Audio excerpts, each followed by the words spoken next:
Assalomu alaykum aziz do'stlarimiz. Bugun Jizzax Forijdan Asad Polvonimiz kelganlar 2 kilo somsa va qayla o'yinimizga. Agar Asad Polvon g'olib bo'lsalar, turizm pul mukofoti hamda rekord yangilasalar $100 pul mukofoti qo'shib beramiz. Aziz do'stlarimiz, Instagramda ko'z ta'mirlashga 30% chegirma berishgan. Toshkentdan Jizzaxga, Jizzaxdan Toshkentga Xudoyberdi ukamizdan bir martalik obar qo'yish xizmati bor. Stak servisi bo'ladi. Propan uстановкasiga 500 ming, metan uстановкasiga 1 million so'm chegirma berganlar. Hamda Jizzax Pandadan har xil vaziyatlar bo'ladi. To'y tomosha bo'ladi, raddomlarga deysizlarmi?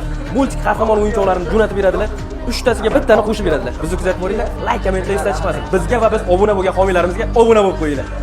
3 2 1 let's go vakillarimiz, o'yinimiz boshlandi. Xudo xolasa Asad Polvon o'yinni boshlayaptilar. Xorijda Aydar ko'liga oshqozonni chayib shunday quyosh kelib ketdilar. Xudo xolasa mutlaq g'olib bo'lib ketaman deb. Aka kuchli taylanganlar. Bir oy ovqat yemadim dedilar. To'g'risi dedilar. Bir oy ovqat yemadim. Menga to'g'risi pulingizni ham, homiylarni ham o'chirib ham hech nimani qizig'i yo'q dedilar. Men faqat somsani yeb, Polvon degan nonni o'qib ketaman dedilar. Sherik. Aka Asad Polvon akamiz xudo xolasa Forij nomidan kelganlar. Forijda xudo xolasa haqiqiy kuchini ko'rsatib beradilar. Xudo xolasa. Aka, bitta ikkita. Hop, prezident aka. Siz taklifimiz pastga to'xtab. Aziz do'stlarimiz, akamiz ovqat yemaganman dedilar. Birdaniga ovqat yeyishni boshlaganlarda davinasi ko'tarildi, o'yinni to'xtatamiz dedilar. Somsalarimiz sizga ma'qul keldimi? 2 kilo somsamiz, qaylalarimiz qanday ekan? Yaxshi, cho'tka aka. Rahmat. Qo'llaringiz zarb bo'lsin. Kelinglar, yeb ko'ringlar. Zo'r ekan somsa. Cho'tki. O'ringizga shukur. Chiroyli qaziyalarimiz o'zgartirib bormoqchi.